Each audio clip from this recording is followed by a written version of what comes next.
Bonjour à tous et à toutes, j'espère que vous allez bien. Voici une nouvelle petite vidéo afin de vous dire ceci. J'ai complété mes recherches. Maintenant, donc, je sais que toute notre vie est régie par ce que décide le gouvernement, puisque les prix pratiqués, hein, il y a forcément un point de départ. Quelqu'un qui impose déjà un prix de base pour que ensuite les autres magasins et autres entreprises se réfèrent à cette base. Eh bien, vous savez quoi? C'est l'État. Car l'État possède plein d'entreprises dans tous les domaines, en fait. Voilà la réalité. Et donc, les salaires pour responsables, etc. Absolument tout. Donc, c'est le gouvernement aussi qui le décide, qui donne une base à travers leurs entreprises. Parce que dans leurs entreprises, ils ont aussi des responsables, etc. Voilà. Et tout comme le coût de la vie. C'est eux qui imposent la base, à travers leur magasin Carrefour, hein, par exemple, ou EDF, j'en passe des meilleurs. Voilà. Et une autre preuve, c'est que devinez qui a cherché, par exemple, je ne sais pas si vous avez vu la vidéo du directeur Free, hein, qui a été convoqué. Devinez qui a poussé, a voulu que Free augmente ses prix? Le gouvernement. Voilà. Maintenant, vous le savez. Même votre coût, le coût de la vie, est imposé par le gouvernement. Donc finalement, c'est un cercle fermé. Et vous êtes au milieu. Et oui. Je vous partagerai donc la liste des entreprises que l'État possède. Et vous allez voir, c'est eux qui imposent leur base. Maintenant, j'ai aussi compris quelque chose, du coup. Je sais ce qu'ils cherchent à faire par l'augmentation du coût de la vie. Parce que, par exemple, donc, on fait un melon à 10 centimes. Il y en a plein cachés. Donc, c'est-à-dire que la consommation et la production, tous les deux, sont liés. C'est-à-dire que 10 centimes, c'est pas cher. Beaucoup de gens vont acheter. Beaucoup. Du coup, ça part très vite. Et vu que pour compenser le fait que ça parte très vite, ils sont obligés de produire plus. Seulement, donc, un an après, hop, ce melon, 30 centimes. Eh bien, du coup, ça part moins vite, puisque c'est plus cher. Et du coup, derrière, moins de production. Ils prennent en fait l'histoire du climat donc au sérieux. Et c'est pour cette raison que les prix augmentent. Voilà. Mais finalement, on se rend compte qu'on est dans une impasse avec l'argent, parce que si ils rebaissent leur, et c'est pour ça qu'ils ne le font jamais, s'ils rebaissent leur prix, nous repartons en surproduction, puisqu'il y aura beaucoup d'acheteurs. Et finalement, quand on augmente les prix, on a la réaction qu'on a au quotidien. C'est-à-dire, c'est cher, les gens qui pètent un plomb. Voilà. L'argent nous met dans une impasse. Donc, maintenant, il faut que vous compreniez qu'il est grand temps de lâcher cet argent. Parce que, quoi qu'on fasse, le gouvernement l'a très bien compris. On baisse les prix et nous repartons en surproduction. On augmente les prix et vous n'êtes pas content. Alors, quelle solution avez-vous? Il n'y en a pas. Le gouvernement a cherché à essayer de trouver des solutions, tout comme par rapport aux voitures électriques. J'en passe des meilleurs.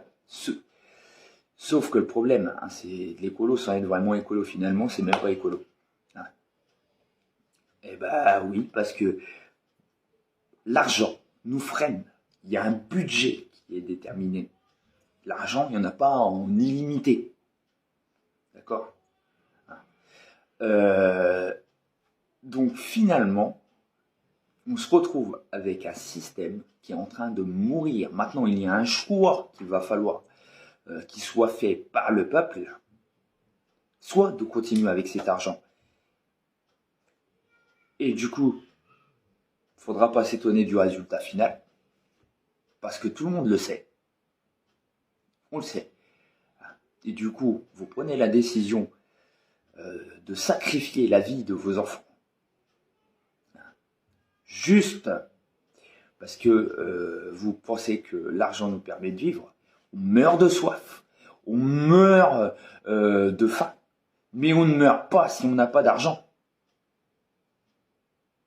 Et ça, il faut que vous le compreniez. Parce que, là, je vous dis, encore une fois, le gouvernement, ce qu'ils ont fait, c'est en tentant de casser ce système de surproduction. C'est la raison pour laquelle les prix augmentent. Ils augmentent les prix en cassant la surproduction, pour casser la surproduction. Puisque, en n'étant pas cher, eh bien, beaucoup achètent. Beaucoup de personnes achètent. Et donc, la production, faut qu'elle suive derrière. Ça va en adéquation. Finalement, ils ont un système qu'on poussait pendant des années à la consommation, et il s'avère que ce système est en train de se retourner contre eux. Et ils essayent de revenir en arrière, de casser ce système de consommation en augmentant les prix. Je cautionne pas tout ce qu'ils ont fait, parce qu'il y a des choses qui sont impardonnables, et il faut qu'ils soient punis pour ça. En revanche, ils ont au moins essayé quelque chose par rapport à la planète. Alors toutes les personnes qui râlent, les écolos, etc., si, ils ont essayé. Mais je veux dire, comment faire comprendre en fait aux gens qu'ils ne peuvent rien faire, qu'eux-mêmes se retrouvent dos au mur. Ils sont dos au mur, clairement. On ne peut rien faire, on ne peut plus rien faire avec ce système. Donc, quand on se retrouve face à ça, quelle est la seule option qui reste, selon vous? Et c'est là où le projet de dépopuler prend tout son sens. Parce qu'étant donné qu'ils se retrouvent dos au mur, eh bien on peut comprendre que la seule solution qu'il leur restait, aussi dure soit-elle, était de dépopuler. Voilà, massivement. Donc maintenant, il y a un choix à faire. Allez-vous lâcher ce système ou pas? Parce que quand justement on se retrouve face à ce genre de choses, eh bien, ça veut dire que le système est arrivé à bout de souffle et qu'il nous faut en changer. Que le système n'est pas bon, n'est pas adapté.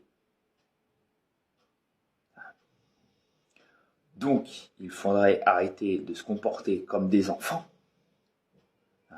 parce qu'on se divise pour absolument tout et n'importe quoi.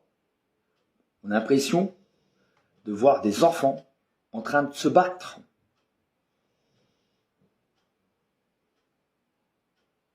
Mais rien qu'avec tout ça, avec toutes les recherches que j'ai faites, et qui m'a amené à ce résultat,